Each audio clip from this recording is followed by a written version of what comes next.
Les dice, sean bienvenidos esta mañana, día domingo 2 de octubre. Se fue el año 2022. Tenemos ya nada más el último trimestre. Sean bienvenidos a esta comunión. Vamos a tener una pequeña enseñanza, siempre apegado a la Escritura. La enseñanza se llama Odres 9. Hemos dado esta enseñanza en muchas ocasiones y la vamos a seguir repitiendo hasta que nos entre, hasta que aprendamos bien acerca de ella. Sea bienvenido familia Acevedo, Sicilia, toda Rabá por estar aquí. Raúl, que bueno, Raúl ya dijo que van todos los domingos, así que ahí lo pasaba a traer, aunque yo no venga. Ah, sí, a trabajar también, pero así que ahí estamos. Qué bueno que están nuevamente, que están perseverando en su comunión. Y hoy vamos a ver pues acerca de esta enseñanza. Vamos a comenzar con unas palabras que escribe esta persona que escribió el libro de Hebreos. No me ponen de acuerdo quién fue que escribió este libro. Muchos dicen de que fue Pablo, otros dicen que fue Bernabé, otros dicen que fue Apolos.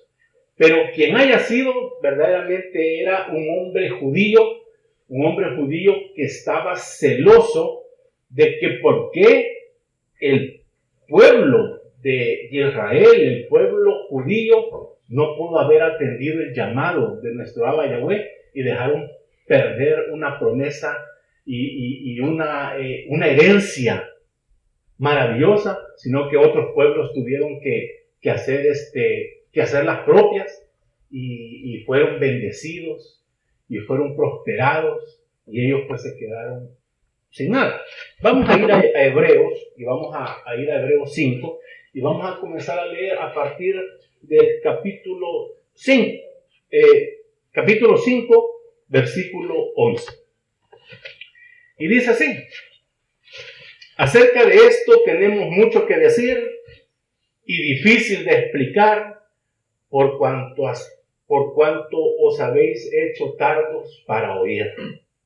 Porque debiendo ser ya maestros después de tanto tiempo, tenéis necesidad de que se os vuelva a enseñar cuáles son los primeros rudimentos de las palabras de Yahweh, y habéis llegado a ser tales que tenéis necesidad de leche y no de alimento sólido.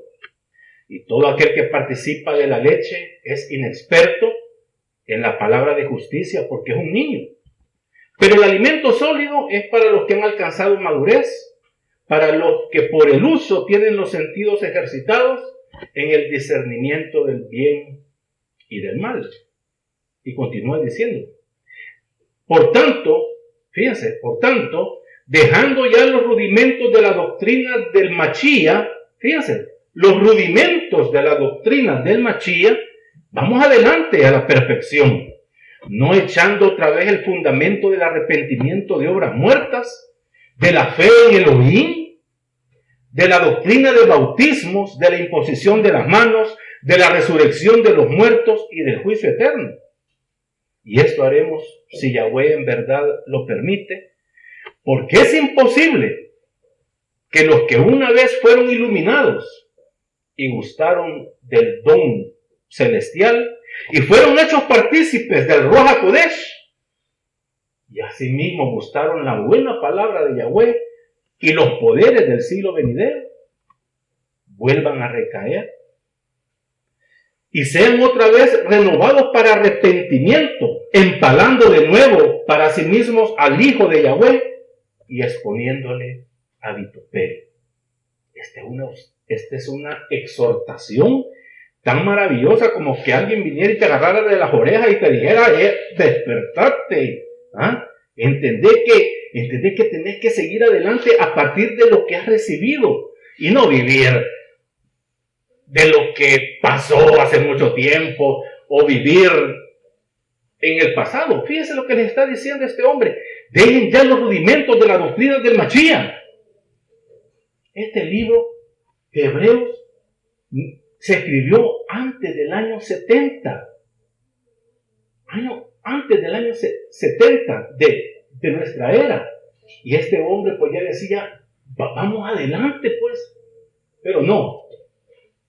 seguimos viviendo en el pasado, seguimos viviendo en las doctrinas erróneas, en las fábulas de vieja, como dice Pablo, le dice a Tito, vea, tener cuidado de esas fábulas de vieja que se han inventado este montón de doctrinas falsas. Y entonces, en ese sentido, pues es que viene enfocada esta enseñanza de los odres nuevos. Fíjense que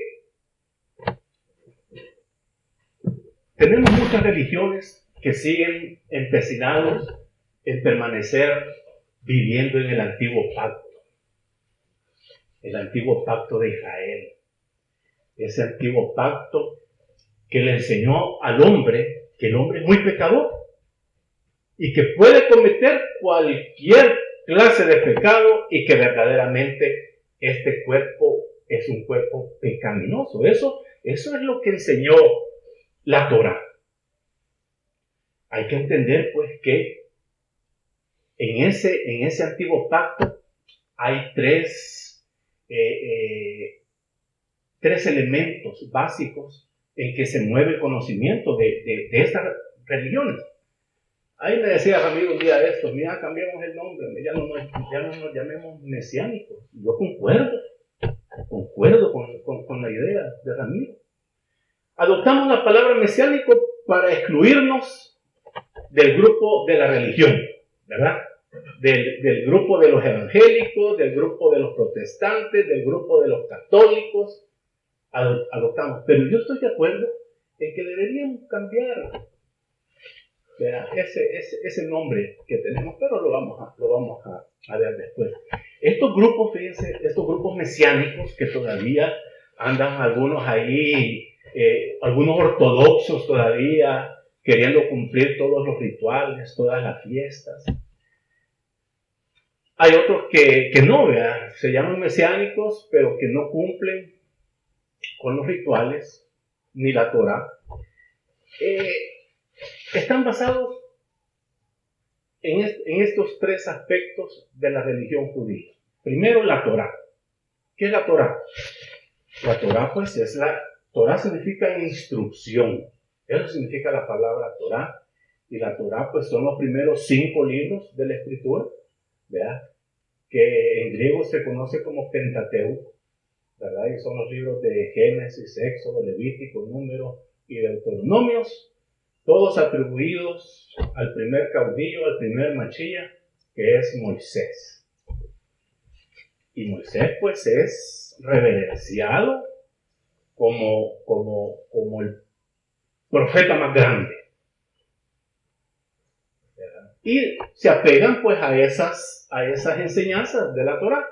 Tenemos también el Tanaj, y el Tanaj es todos los escritos, incluyendo la Torá, los que se conocen como los Ketuvim, que son los escritos de los profetas, y los demás escritos que acompañaron todo el antiguo pacto. Ese es el Tanaj. Y también lo que muchos cuidan y tratan de cumplir es el Talmud. Es el Talmud judío, que el Talmud, pues, es la enseñanza oral que fue transmitido, enseñanza rabínica de comentarios acerca de la Torá, de la cultura, de sus prácticas, y es lo que se vino entregando de generación en generación para que se siguiera cuidando. Del Talmud, en la aplicación diaria, es muy respetada, como por ejemplo las oraciones. Las oraciones judías son muy respetadas y todas provienen del Talmud. Como por ejemplo, la primera oración que se le enseña a un niño judío. La primera oración es el Shema. Esa es la que rezan todos los judíos al nomás abrir los ojos. Shema Israel, Yahweh nuestro Eloheinu, Yahweh Echad. Oye Israel, Yahweh nuestro Creador, Yahweh uno es. Esa es la primera oración. Y la segunda oración que da un hombre judío es: Toda Rabá Elohim, por haberme hecho hombre y no mujer. Y la mujer ora: Toda Rabá Elohim, por haberme hecho de acuerdo a tu voluntad. Y todo eso lo va diciendo el Talmud, El Talmud le dice al varón judío, no hables con una mujer, no es provechoso. A la mujer le instruye nunca caminar delante del marido, tiene que caminar siempre después. Si un varón judío se sube en la acera, las mujeres tienen que bajarse. ¿Ya? Y todo eso lo encontramos en el Talmud. Esa es la doctrina oral que fue transmitida. Y estas comunidades mesiánicas quieren seguir viviendo dentro de ese patrón. Quieren que celebres la fiesta de Pascua, quieren que celebres la fiesta de Hanukkah, quieren que celebres la fiesta del Shavuot. Y ya vamos a ver más adelante qué es lo que dice la Escritura acerca de ese antiguo pacto. ¿Y qué pasa con nosotros? Eso es para los que quieren seguir viviendo en el antiguo pacto. Pero los que dicen que viven en el nuevo pacto, ¿qué tenemos nosotros aquí de la cristiandad? Cuando la religión, y vamos a decir la iglesia ortodoxa griega, que esa fue la religión inicial, cuando trataron de ordenar todos los pensamientos y las doctrinas acerca de una persona que había caminado en la tierra y que dejó muchas enseñanzas, hablando acerca de Yahshua. Entonces ellos comenzaron a enseñar y a decir, bueno, estas enseñanzas son las que nosotros vamos a procurar. Y viene y apareció allá por el año 325 un hombre que decía, hay que unificar la religión, unifiquémonos. Y aparece Constantino, el último emperador romano. Y viene Constantino en el año 325 y reúne a todos estos obispos de la ortodoxa griega, ¿verdad? Para tratar de unificar todos los conocimientos y de establecer las doctrinas principales. Y ocurre en el año 325 el primer concilio, llamado Concilio de Nicea, donde en ese concilio acuerdan de que este hombre que había caminado en la tierra no era solamente un hombre, sino que era una especie de divinidad, y lo elevan a una posición sobre el hombre. Y nace de ese concilio pues lo que se conoce como el credo niceo. ¿Quién se aprendió el credo en la Iglesia Católica? Creo en Dios Padre Todopoderoso, Creador del cielo y de la tierra, de todo lo visible e invisible.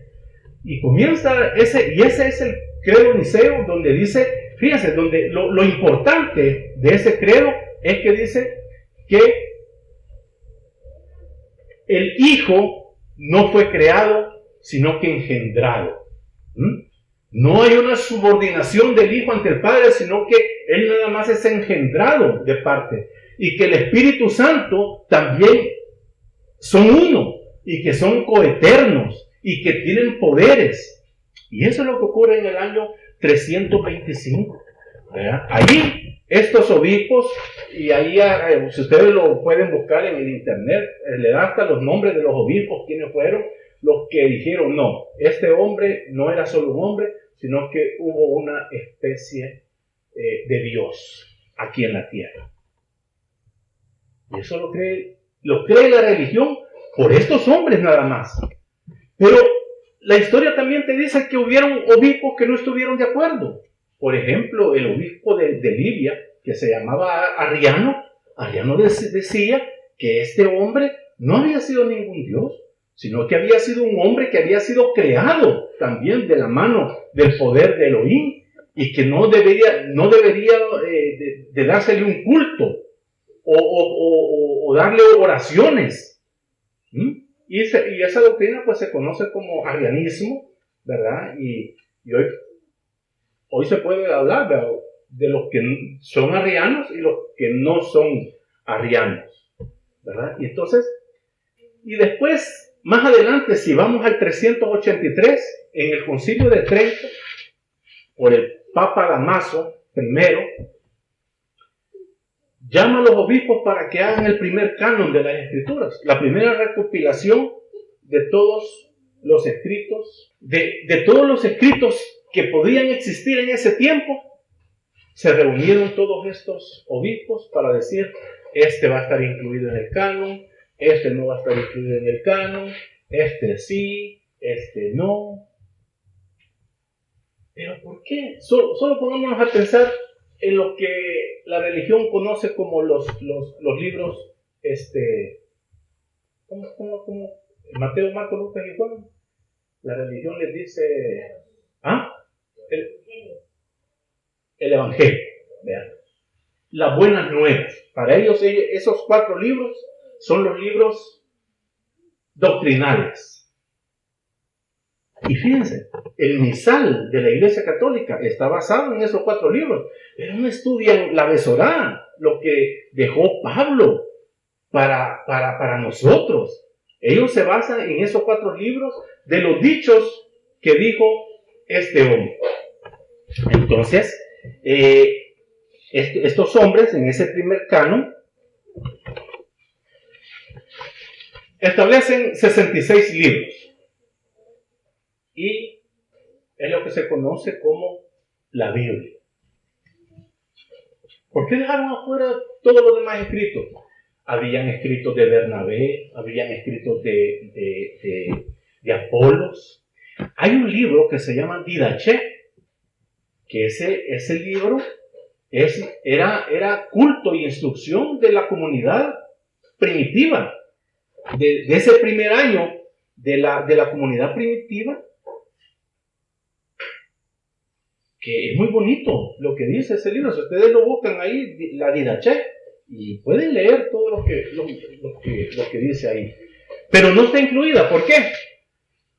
Porque básicamente tenían que incluir libros que no comprometieran lo que ya habían establecido hace mucho tiempo. No podían poner, por ejemplo, digamos, este libro de María Magdalena, donde dice de que Yahshua tuvo relaciones con una mujer.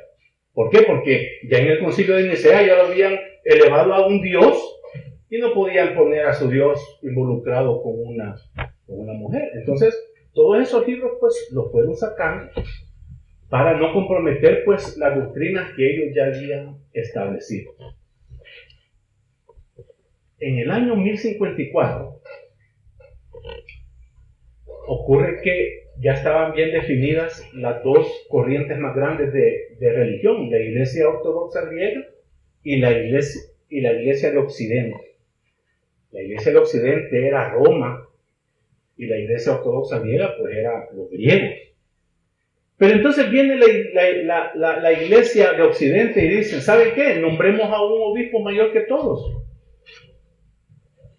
y que este sea conocido como Papa. ¿Verdad? Y Papa significa pontífice, que es más alto que todo. Y una de las atribuciones de este hombre que iba a ser nombrado Papa era la infabilidad papal, que significa que cuando el Papa habla ex cátedra, nunca se equivoca. Entonces dijeron los ortodoxos griegos no estaban de acuerdo en poner a alguien uno por sobre todos. Y entonces ocurre algo que en la historia se conoce como el gran cisma, y esa es la separación de la Iglesia Ortodoxa griega y la Iglesia de Occidente, que se llamó Iglesia Católica Apostólica Romana, en el año 1054.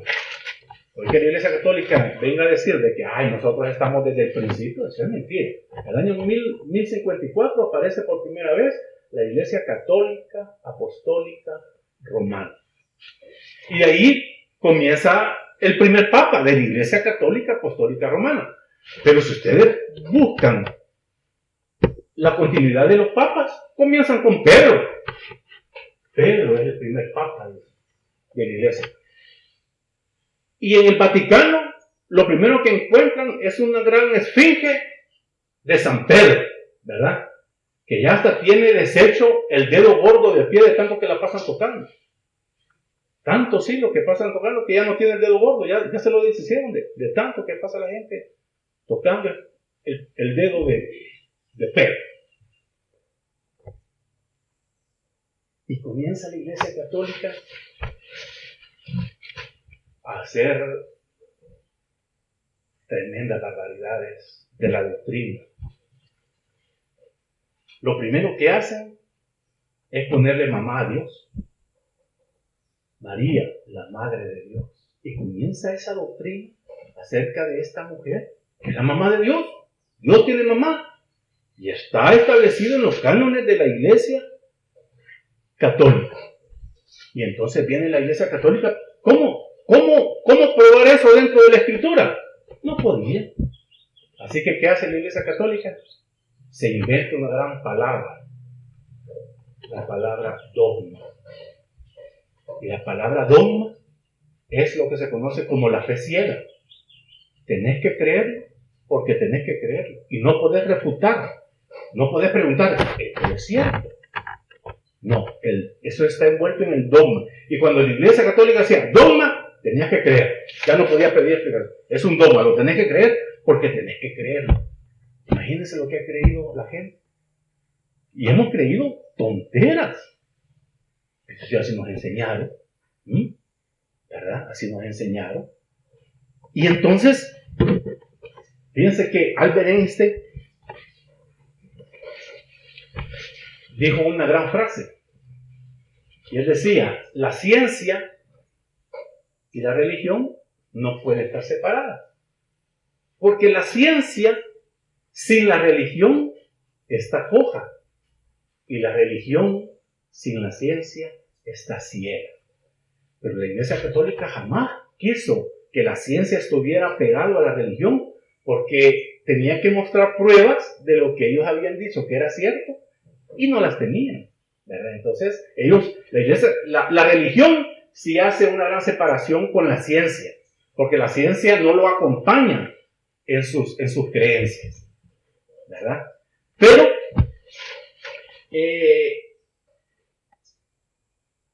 después, allá por el año 1500, aparece un hombre, Martín Lutero, alemán, y comienza la reforma. Comienza el protestantismo con este hombre. ¿Saben qué hizo este hombre? ¿Cuál fue su mayor logro para poder vencer a ese monstruo que era Roma? Tradujo la Biblia al lenguaje alemán y se la dio a los alemanes, y los alemanes comenzaron a leer la Biblia y se dieron cuenta de que lo que la Iglesia Católica les decía era mentira. Y algo malo que hizo Martín Lutero fue que dijo esto: lean la Biblia, lean la Escritura, y lo que ustedes crean que eso significa, eso es. A la vuelta de un año había muchas religiones diferentes, porque decían, yo creo que esto es así, y otros decían, no, yo creo que esto es así, y comenzó la gente a leer, pero ¿saben qué? Despertaron.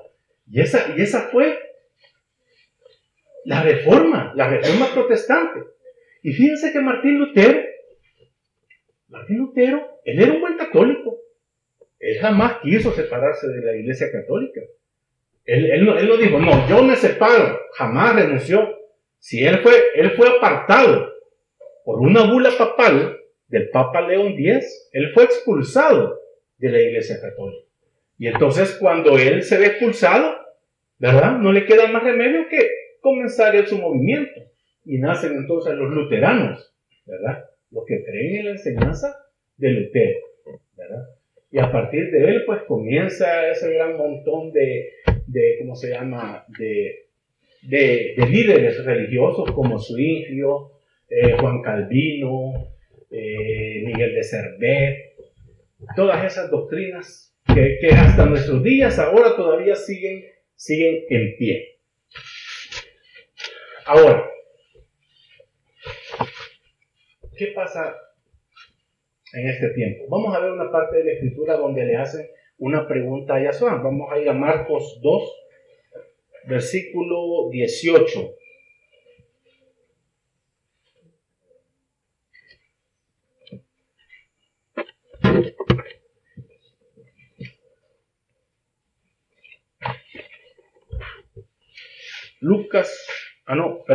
Marcos 2, versículo 18. Dice: entonces vinieron a él los discípulos de Johanán, diciendo: ¿por qué nosotros y los fariseos ayunamos muchas veces y tus discípulos no ayunan? Ajá. ¿Por qué? ¿Y nosotros por qué no ayunamos? ¿Y nosotros por qué? Todas las iglesias ayunan. Tienen ese ritual de ayunar. Dice, tal domingo es ayuno. ¿Verdad? Yo porque no puedo. Ya lo tengo prohibido por el médico. Ayunar. ¿Por qué no ayunamos nosotros? Contesta Yahshua: ¿acaso pueden los que están de bodas tener luto entre tanto que el esposo está con ellos? Pero vendrán días cuando el esposo les será quitado y entonces ayunarán.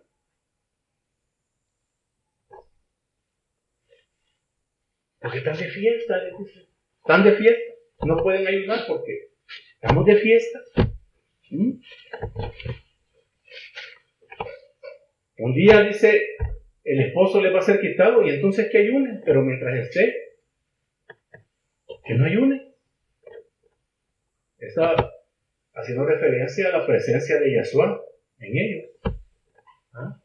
Nosotros por eso no ayunamos. Nosotros tenemos la presencia de Yahweh en Yahshua y Yahshua en nosotros. Nosotros estamos de fiesta todavía.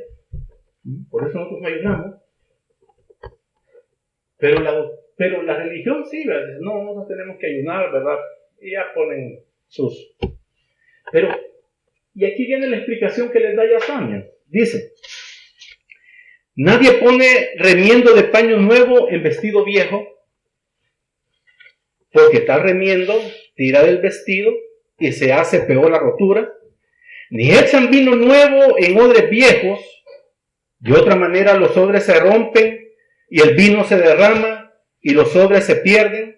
Pero echan vino nuevo en odres nuevos, y lo uno y lo otro se conservan juntamente. Fíjense esta metáfora que hace Yahshua. La explicación que él da por qué no están ayunando. Fíjense, hay que entender, debemos entenderlo a la luz de las escrituras. Por ejemplo, a Yahshua lo atacaron con tantas preguntas. ¿Por qué? Y por eso es que la religión toma estos libros como doctrina, porque enseñan cosas erróneas de estos dichos de Yahshua. Por ejemplo, le preguntaron a Yahshua en una ocasión: mira, ¿con qué autoridad haces estas cosas? ¿Quién te dio la autoridad para hacer todos estos milagros? ¿Quién te dio la autoridad de hablarle así a la gente? Y Yahshua les dijo: sí, te voy a contestar, pero contestame esta pregunta. ¿El ritual de Johanán de meter al hombre en el agua fue un mandamiento de Elohim o fue un invento del profeta? Esa fue la pregunta que les hizo Yahshua. ¿Esto viene de Elohim o se lo inventó el profeta? Y se reúnen los escribas y los fariseos y les dicen: ¿qué le contestamos? Si le contestamos que es mandamiento de Elohim, y nos van a decir: ¿y ustedes por qué entonces no se fueron a meter al río? Y si les decimos que fue un invento del profeta, nos matan, porque vamos a ir en contra del profeta. Y entonces les dice: no te contestamos. No, pero yo tampoco les digo con qué autoridad les digo estas cosas. Otra pregunta que le hicieron está en Mateo 22, 21. Si quieren, vamos ahí. Mateo 22.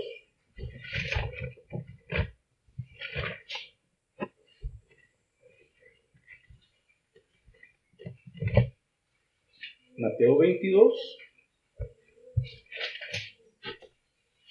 21. Bueno, del 15 vamos a leer. Mateo 22, 15. Entonces dice, se fueron los fariseos y consultaron cómo sorprenderle en alguna palabra. Y le enviaron los discípulos de ellos con los herodianos. Los herodianos eran discípulos de Herodes. Y Herodes pues era el rey de Israel, el rey de Judá. Pero que se había hecho del lado de Roma, ¿verdad? Por eso. Y Herodes pues se había hecho del lado de Roma. Y entonces todos los seguidores de ellos eran conocidos como los herodianos. Y estaban en contra de Yahshua, por supuesto.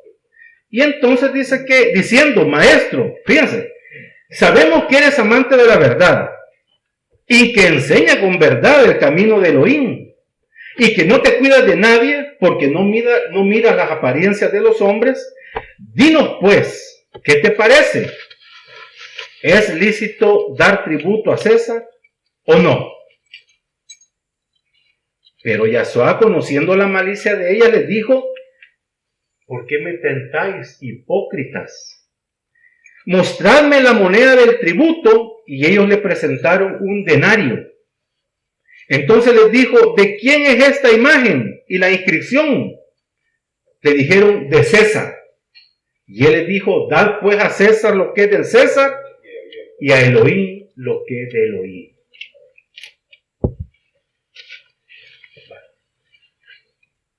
¿Qué le preguntaron a Yahshua? Si era lícito dar tributo. ¿Tenemos que pagar el tributo que nos está pidiendo Roma? Esa es la pregunta. ¿Qué le contestó Yahshua? Sí, den el tributo. O les digo, no paguen el tributo. ¿Qué le contestó? ¿Por qué les dijo? Dad al César lo que es de César y a Elohim lo que es de Elohim. Y entonces aquí viene la interpretación de la iglesia, que se llama religión. ¿Qué enseña la religión acerca de este pasaje?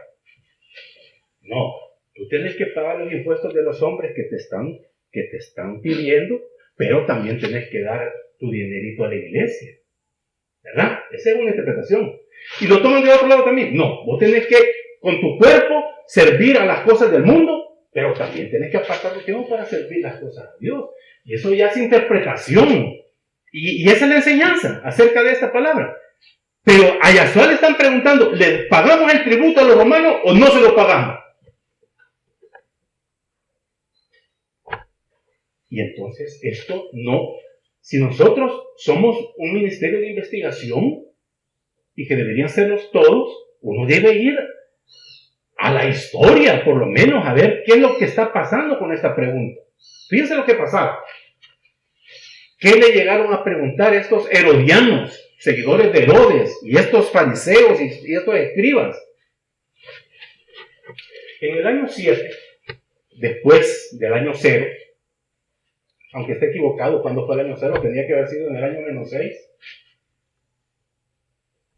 existió un hombre, y googleenlo, búsquenlo. El hombre se llamó Judas el Galileo.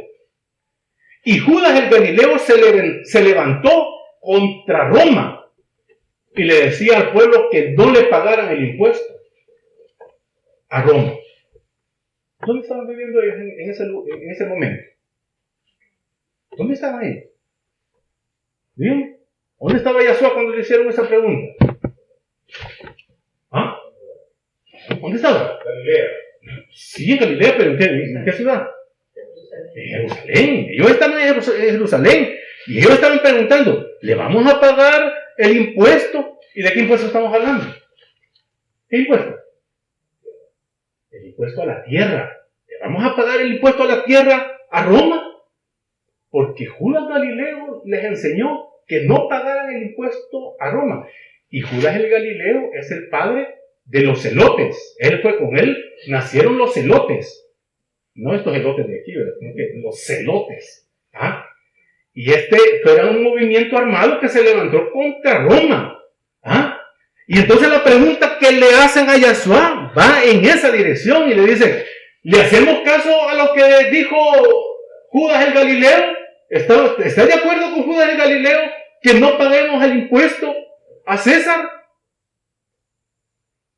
Y entonces esa ya es una pregunta cultural, es una pregunta política que le están haciendo a Yahshua. Ahora, que nosotros, pues si nos vamos a la religión, esta es la exégesis de la religión. No, ustedes tienen que darle a los hombres parte suya, pero a Dios también denle su parte. Esa es la gran explicación. Pero ¿qué quiso decir Yahshua con que den al César lo que es del César y a Elohim lo que es de Elohim?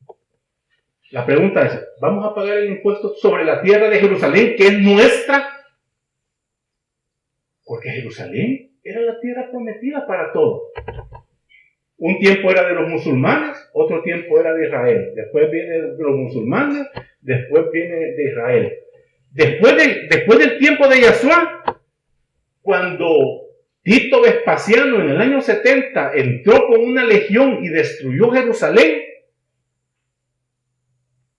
después vino Saladín, el rey musulmán, y echó a los romanos de ahí. Y ellos se quedaron en la ciudad santa. O sea, esa ciudad era deseada, pues, pero por el hecho de que era el símbolo religioso, ¿verdad? Estaba bien ubicado, era un centro de comercio increíble, y todo el mundo se peleaba la posesión de Jerusalén. Entonces, miren lo que dice Lucas. Miren, Lucas 23.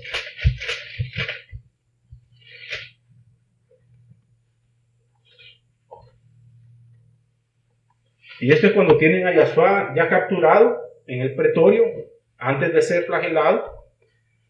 Y dice, levantándose entonces toda la muchedumbre de ellos, llevaron a Yahshua ante Pilato y comenzaron a acusarle diciendo, a este hemos hallado que pervierte a la nación y que prohíbe dar tributo a César. ¿Ah? Y que prohíbe dar tributo a César.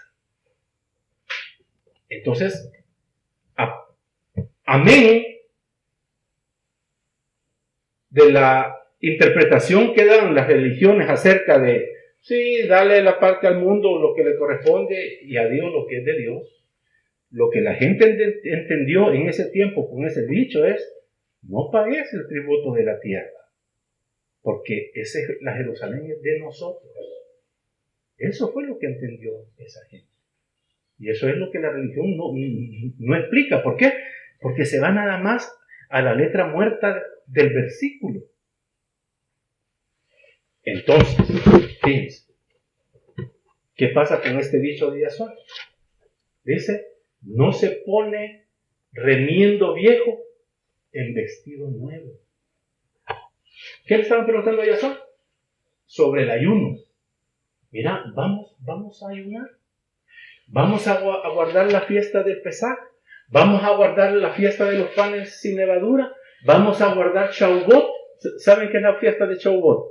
La fiesta de Shavuot es la fiesta donde el pueblo judío pide la restitución de los israelitas sobre el mundo. Y el máximo representante de ellos fue Elías. Y en la fiesta de Shavuot, todavía reunidos todos, ponen una silla vacía, esperando que Elías venga y se siente otra vez con ellos. ¿Ah? Entonces, le están diciendo, y vamos a ser poderosos. Y entonces Yahshua le dice, no pones un remiendo nuevo sobre un vestido viejo. ¿Por qué? Porque cuando vos la ves el vestido, la tela nueva se va a encoger y va a romper el vestido y la rotura va a ser mucho más grande. Ni pones vino nuevo en un odre viejo. ¿Qué es un odre? Un odre Vacía. es la piel del animal, ¿verdad? Sacaban todo de adentro del animal, cocían las patas y todo, y ese era el odre. Ahí echaban el vino, y cuando el vino comenzaba a fermentar, el odre comenzaba a engordarse, ¿verdad? Pero como estaba nuevo, retenía la fermentación y mantenía el vino. Pero si echaban vino nuevo en un odre que ya había sido estirado, lo que hacía el otro vino era que lo reventaba. Entonces dice, no podés poner algo nuevo en un costal viejo. Entonces vamos a decir que ese odre es una metáfora. ¿Qué son los odres para nosotros en nuestro tiempo? ¿Qué es el odre? Nuestro cuerpo. Es nuestra mente. El odre es nuestra mente. Y no podés poner lo nuevo si estás lleno de cosas viejas, si estás lleno de religión, si estás lleno de doctrinas falsas. Y para los judíos, si están llenos del antiguo pacto. Miren lo que dice Hebreos 8.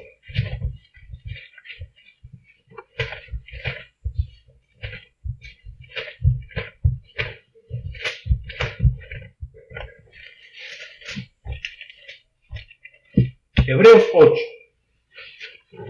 versículo 6.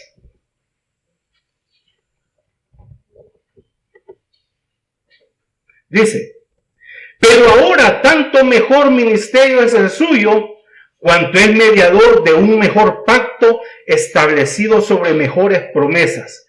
Porque si aquel primero hubiera sido sin defecto, ciertamente no se hubiera procurado lugar para el segundo. Y dice el versículo 13, al decir nuevo pacto, ha dado por viejo al primero. Y lo que se da por viejo y se envejece, está próximo a desaparecer. Y es lo que no quieren los judíos creer.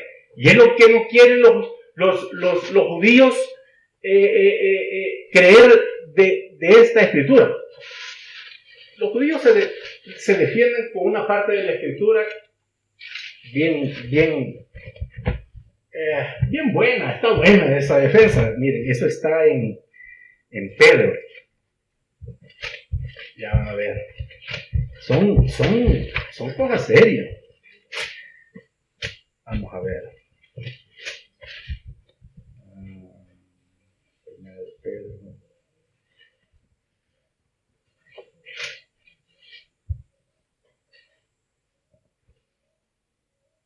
Fíjense, miren, eso está en Pedro.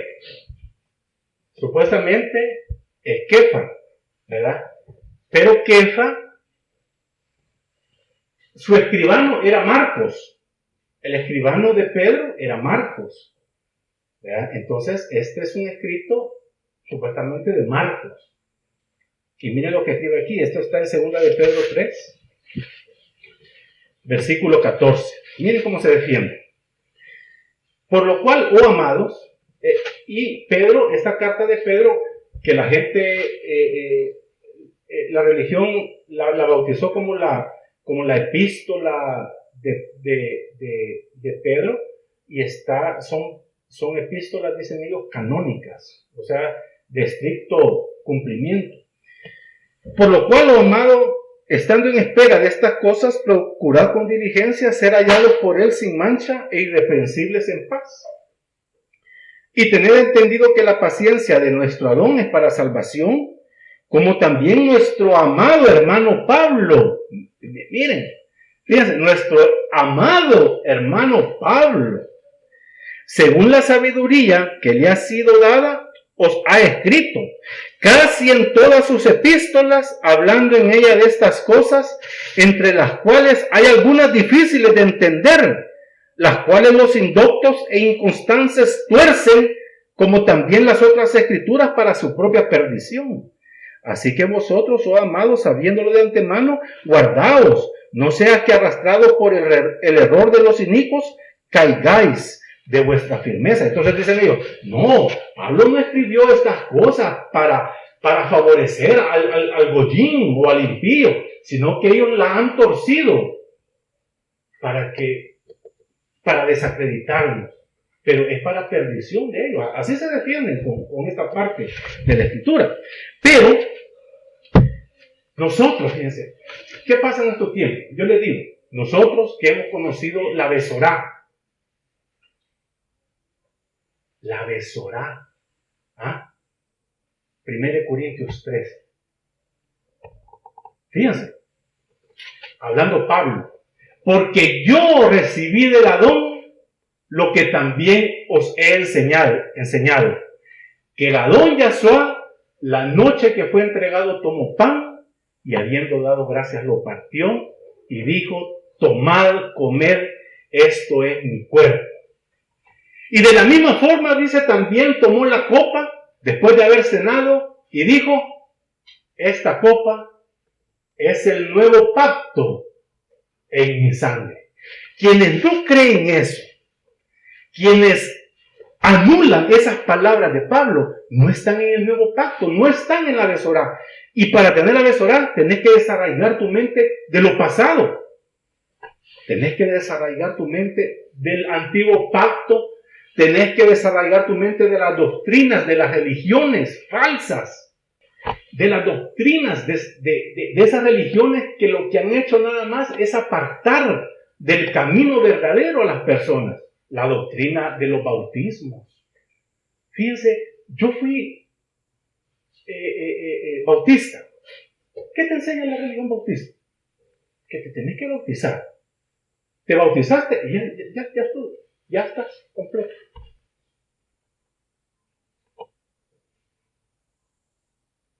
La Trinidad. ¿Qué perversidad de doctrina es esa? Pero ahí está, la gente sigue creyendo eso. Y mientras la gente tenga su odre lleno, sea un odre viejo, no puede meter la Besorá nueva. Por eso revientan, no creen, les duele. Uno tiene que hacer su odre nuevo para que la Besorá nueva venga a su mente y poder recibir la palabra verdadera, lo nuevo, las buenas nuevas, lo que Yahweh quiere para nosotros. Y eso es lo que hay que hacer. Desembarazarse de la perdición de la religión para que se cumpla en nosotros lo que dice 2 Corintios 2:4. El Dios de este mundo cegó el entendimiento de los incrédulos para que no les resplandezca la luz de la Besorá. Y bendito sea Yahweh que a nosotros sí nos resplandeció la luz de la Besorá y nos ha enseñado cosas maravillosas. Miren, para mí una de las cosas más grandes que hemos aprendido es los verdaderos adoradores. Eso es lo más grande que tenemos nosotros en este tiempo. Quien no es verdadero adorador no es hijo de Yahweh. Así, es sencillo. Entonces nosotros debemos perseverar en esto. Si todavía seguimos con aquellas cuestiones de la religión que nos están atando, que no nos dejan creer, pues debemos preguntar, debemos escudriñar para poder avanzar, ¿verdad? Y entonces así vamos a presentar un cuerpo fuerte para Yahweh, ¿verdad? Así que Yahweh le bendice. Es lo que tenemos para hoy.